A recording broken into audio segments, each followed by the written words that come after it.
السلام علیکم ناظرین، جن اور انسان سیریز کی قسط نمبر 4۔ اس سے پہلے قسط نمبر 3 میں ہم نے جانا تھا جنات میں شادی بیاہ کا رواج۔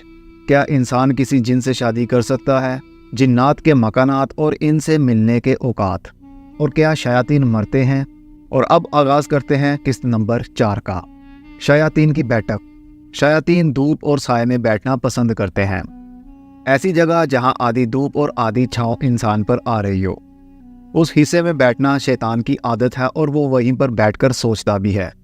اسی لیے نبی اکرم صلی اللہ علیہ وسلم نے دھوپ اور سائے میں بیٹھنے سے منع فرمایا۔ جنات کے چوپائے۔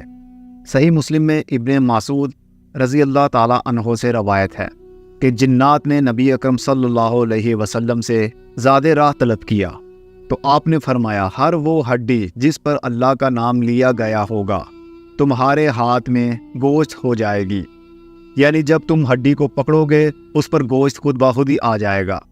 اور ہر مینگنی تمہارے جانوروں کا چارہ ہے، یعنی جو گوبر ہمارے جانور نکالتے ہیں وہ جنات کے جانوروں کا چارہ ہے۔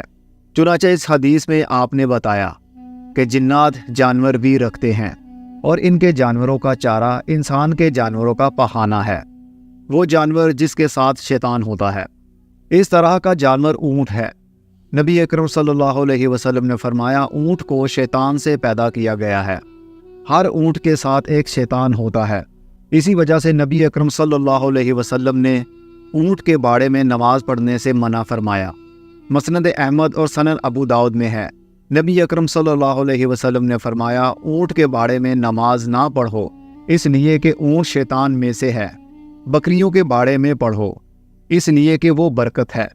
ابن ماجہ میں صحیح سند کے ساتھ مروی ہے، اونٹ کے باڑے میں نماز نہ پڑھو، اس لیے کہ اونٹ شیاطین سے پیدا کیے گئے ہیں۔ شیطان کی بدصورتی۔ شیطان کی شکل نہایت خراب اور گونڈی ہے، ذہنوں میں بھی یہ بات بیٹھی ہوئی ہے۔ اس کی بدصورتی کی وجہ سے اللہ تعالیٰ نے جہنم کی تہہ میں اگنے والے درخت کو شیطانوں کے سر سے تشبیہ دی ہے۔ چنانچہ فرمایا سورہ الصفات، وہ ایک درخت ہے جو جہنم کی تہہ سے نکلتا ہے، اس کے شگوفے ایسے ہیں جیسے شیطانوں کے سر۔ شیطان کے 2 سینگ ہیں۔ صحیح مسلم میں ابن عمر رضی اللہ تعالی عنہ سے روایت ہے کہ نبی اکرم صلی اللہ علیہ وسلم نے فرمایا، سورج کے طلوع اور غروب کے وقت نماز نہ پڑھو، اس لیے کہ سورج شیطان کے 2 سینگوں کے درمیان طلوع ہوتا ہے۔ بخاری اور مسلم میں ابن عمر سے ہی مروی ہے کہ جب سورج کی کرنیں ابھرنے لگیں تو نماز چھوڑ دو یہاں تک کہ سورج غروب ہو جائے، اور سورج کے طلوع و غروب کے وقت نماز نہ پڑھو، اس لیے کہ وہ شیطان کے 2 سینگوں کے بیچ میں طلوع ہوتا ہے۔ مطلب یہ ہے کہ کچھ مشرک جماعتیں سورج کی عبادت کرتی تھیں اور اس کے طلوع و غروب کے وقت اس کو سجدہ کرتی تھیں۔ اس وقت سورج جس طرف ہوتا شیطان اس کے سامنے کھڑا ہو جاتا تاکہ ان لوگوں کی عبادت شیطان کے لیے ہو جائے، یعنی وہ اپنے آپ کو خدا سمجھنے لگا تھا، اور وہ یہی چاہتا تھا کہ جو لوگ سجدہ سورج کو کر رہے ہیں اس کے سامنے وہ خود آ جاتا تھا تاکہ وہ اپنے آپ کو خدا سمجھ سکے۔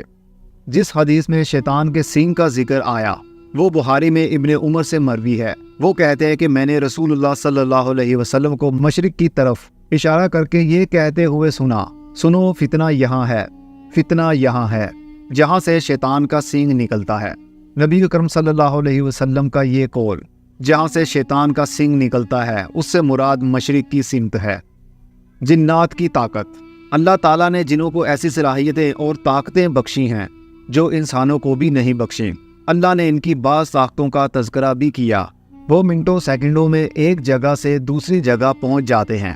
چنانچہ جنات میں سے ایک عفریت نے اللہ کے نبی سلیمان علیہ السلام سے یہ کہا تھا، وہ ملک کی ملکہ کا تخت بیت المقدس صرف اتنی دیر میں لا سکتا ہے ایک بیٹھا ہوا انسان کھڑا ہو جائے۔ وہی ایک جن جس کے پاس کتاب کا ایک علم تھا بول پڑا، میں آپ کے پلک جھپکنے سے پہلے اسے لائے دیتا ہوں۔ جنوں میں سے ایک قوی ہیکل نے عرض کیا، میں اسے حاضر کر دوں گا قبل اس کے کہ آپ اپنی جگہ سے اٹھیں، میں اس کی طاقت رکھتا ہوں اور امانت دار ہوں۔ جس شخص کے پاس کتاب کا ایک علم تھا وہ بولا، میں آپ کے پلک جھپکنے سے پہلے اسے لائے دیتا ہوں۔ جو ہی کہ سلیمان علیہ السلام نے وہ تخت اپنے پاس رکھا ہوا دیکھا، وہ پکار اٹھے، یہ میرے رب کا فضل ہے۔ فضائی میدانوں میں جنوں کی انسانوں سے سبقت۔ جنات زمانہ قدیم سے آسمانوں پر چڑھ کر وہاں کی خبروں کو چرایا کرتے تھے تاکہ کوئی بھی واقعہ رونما ہونے سے پہلے ان کے علم میں آ جائے۔ جب نبی اکرم صلی اللہ علیہ وسلم مبعوث ہوئے تو آسمان کی پہرہ داری سخت کر دی گئی۔ سورہ الجن۔ ہم نے آسمان کو ٹٹولا تو دیکھا وہ پہرے داروں سے پٹا پڑا ہے اور شہابوں کی بارش ہو رہی ہے۔ پہلے ہم سن گن لینے کے لیے آسمان میں بیٹھنے کی جگہ پا لیتے تھے، مگر اب جو چوری چھپے سننے کی کوشش کرتا ہے وہ اپنے لیے گھات میں شہاب ثاقب لگا ہوا پاتا ہے۔ نبی اکرم صلی اللہ علیہ وسلم نے جنوں کے چوری چھپے سننے کی کیفیت بیان فرمائی۔ ابو ہریرہ سے مروی ہے کہ نبی اکرم صلی اللہ علیہ وسلم نے فرمایا، جب اللہ تعالیٰ آسمان میں کوئی فیصلہ صادر کرتا ہے تو تمام فرشتے اللہ تعالیٰ کے حکم کی تابعداری میں اپنے پر اس طرح بچھا دیتے ہیں جیسے چکنے پتھر پر زنجیر۔ ان کو گھبراہٹ لاحق ہو جاتی ہے۔ جب ان کی گھبراہٹ دور ہوتی ہے تو آپس میں کہتے ہیں تمہارے رب نے کیا کہا؟ وہ کہتے ہیں اس نے جو کہا حق کہا، وہ بلند و برتر ہے۔ اس بات کو سن گن لینے والے جنات سن لیتے ہیں، پھر ان کے پیچھے والے جنات، اسی طرح دوسرے پچھلے والے۔ سفیان نے اپنے ہاتھ سے اس کو واضح کر کے دکھایا اس طرح کہ اپنے داہنے ہاتھ کی انگلیوں کو کشادہ کر کر ایک دوسرے پر کھڑا کیا۔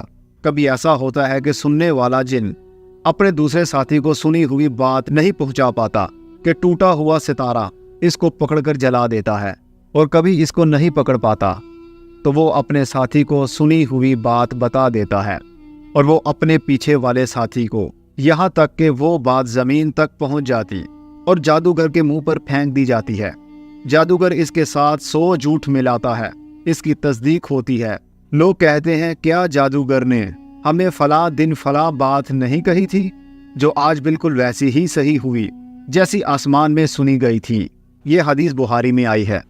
قسط نمبر 4 کا اختتام یہیں پر ہوتا ہے۔ اب ہم ملیں گے قسط نمبر 5 میں۔ تب تک کے لیے اپنا بہت سارا خیال رکھیے گا۔ اللہ نگہبان۔